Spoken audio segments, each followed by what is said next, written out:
عزیز پاکستانیوں، السلام علیکم۔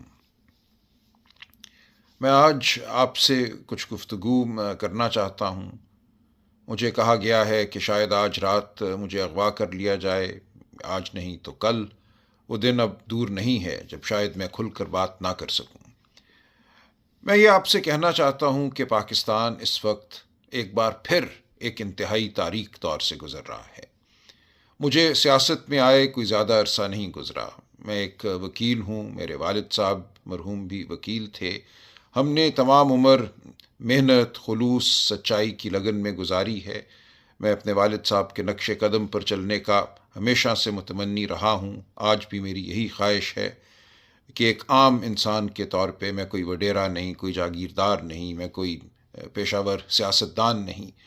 میں سیاست میں صرف اس لیے آیا ہوں کہ ان اقدار کی پیروی کر سکوں، ان اقدار کو مضبوط کر سکوں وطن عزیز میں، جن کے لیے میرے والد نے اپنی زندگی بسر کی اور جن کے لیے میں اپنی زندگی وقف کرنا چاہتا ہوں۔ یہ کیا اقدار ہیں؟ یہ اقدار شرافت کی اقدار ہیں۔ یہ وہ قدر ہے جو کہتی ہے کہ ہر انسان کا احترام کرو، چادر کا، چار دیواری کا احترام کرو، قانون کا احترام کرو، سچائی کا احترام کرو۔ آج مجھے یہ نظر آتا ہے کہ اس ملک میں ایک ایسا نظام حکومت قائم ہے جو صرف دھونس پر قائم ہے، جو جھوٹ پر قائم ہے، جو فریب پر قائم ہے۔ میں سیاست میں صرف اس لیے آیا کہ میں اس دھونس، اس جھوٹ، اس فریب کی مزاحمت کر سکوں۔ میرے سامنے یہ بات ایک بار پھر کھل کر سامنے آئی 8 فروری کی رات، 9 فروری کی رات، جب الیکشن کے بعد ہم نے دیکھا۔ میں خود ایک امیدوار تھا، 1,00,000 ووٹ سے میں کہتا ہوں میں الیکشن جیتا۔ میرے سامنے الیکشن کے رزلٹ کو تبدیل کیا گیا۔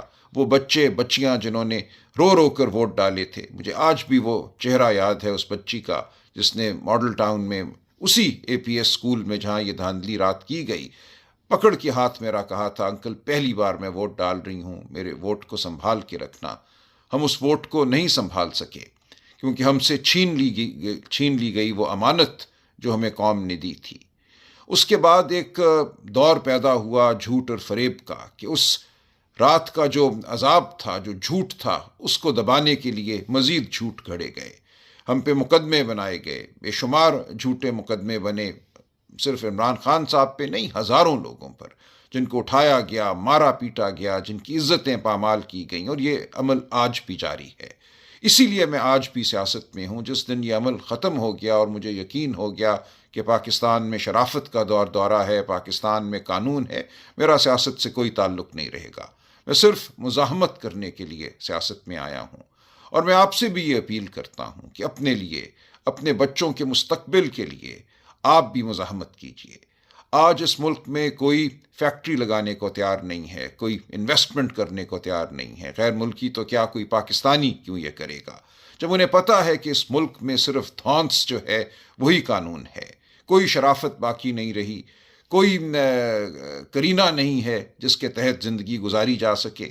ہر شخص جو ہے وہ ایک طرح سے ایک رکاوٹ ہے اقتدار والوں کے راستے میں۔ اگر میں آواز بلند کروں گا تو میری آواز کو چھین لیا جائے گا، اگر میں اپنی ٹانگوں پہ گھر سے باہر نکلوں گا تو میری ٹانگوں کو توڑ دیا جائے گا۔ آج یہ نظام ہے اس ملک میں۔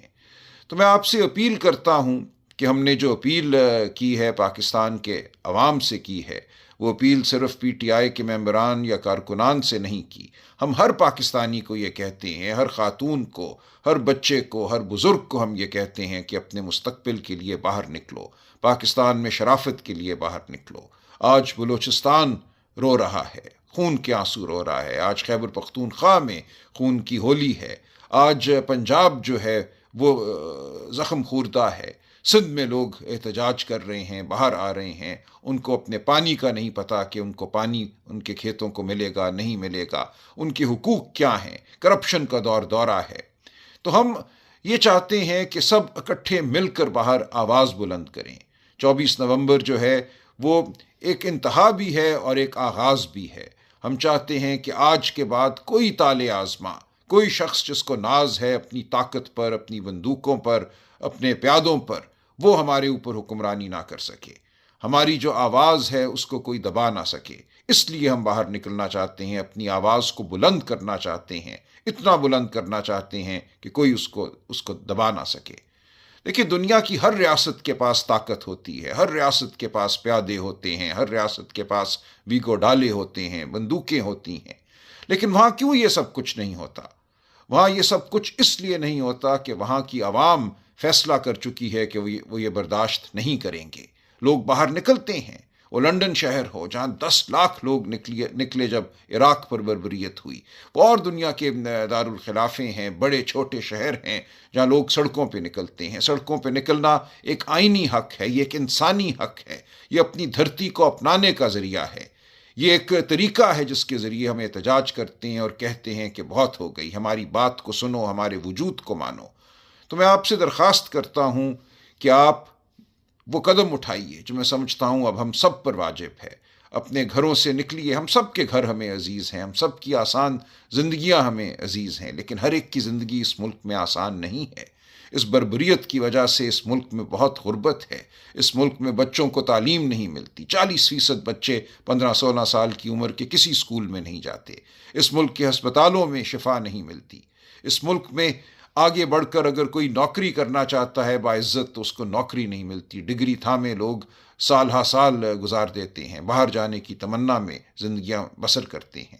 تو ہم نے اس ملک کو اگر ایک ایسا ملک بنانا ہے جو احترام آدمیت، احترام انسانیت پر مبنی ہو، جس کے حوالے سے ہم فخر کر سکیں، ہم دنیا کو بتا سکیں کہ ہمارا ملک ایک شریف ملک ہے، ہم ایک ایسے معاشرے کے رہنے والے ہیں، فرد ہیں جہاں انسان کی عزت ہے، تکریم ہے، جہاں تعلیم کو، صحت کو بنیادی حق سمجھا جاتا ہے اور دیا جاتا ہے، تو ہمیں آواز بلند کرنا ہوگی، ہمیں باہر نکلنا ہوگا، ہمیں احتجاج کرنا ہوگا، ورنہ ہمیں چن چن کر ختم کر دیا جائے گا۔ آج میں اغوا ہوں گا، کل کوئی اور اغوا ہو جائے گا، باقی لوگ ڈر جائیں گے، سہم جائیں گے، یہ ملک ایک قبرستان بن جائے گا۔ ہم نے اس ملک کو قبرستان نہیں بننے دینا، یہ ایک نخلستان ہے، یہ ایک خوبصورت گلستان ہے، اور ہم نے اس کو گلستان کے طور پہ آگے بڑھانا ہے۔ اس ملک سے ہم نے نفرت ختم کرنی ہے، ہم نے انتشار ختم کرنا ہے۔ ہم چاہتے ہیں کہ ہم سب پاکستانی رنگ، نسل، مذہب، صنف کی تفریق سے بالا تر ہو کر اچھی زندگیاں گزاریں، سچی زندگیاں گزاریں، محنت کر سکیں، اپنے مستقبل کو سنوار سکیں۔ تو میرا ساتھ دیجئے، ان سب کا ساتھ دیجئے جو 24 نومبر کو اپنے گھروں سے باہر نکلیں گے، بہت پرامن طریقے سے، پرشکوہ طریقے سے باہر نکلیں گے۔ ہم کوئی دنگا فساد نہیں کرنا چاہتے، ہم بڑے منظم طریقے سے اپنی آواز بلند کرنا چاہتے ہیں۔ ہمارا ساتھ دیجئے، اپنی نسلوں کا ساتھ دیجئے، اپنا ساتھ دیجئے۔ بہت شکریہ۔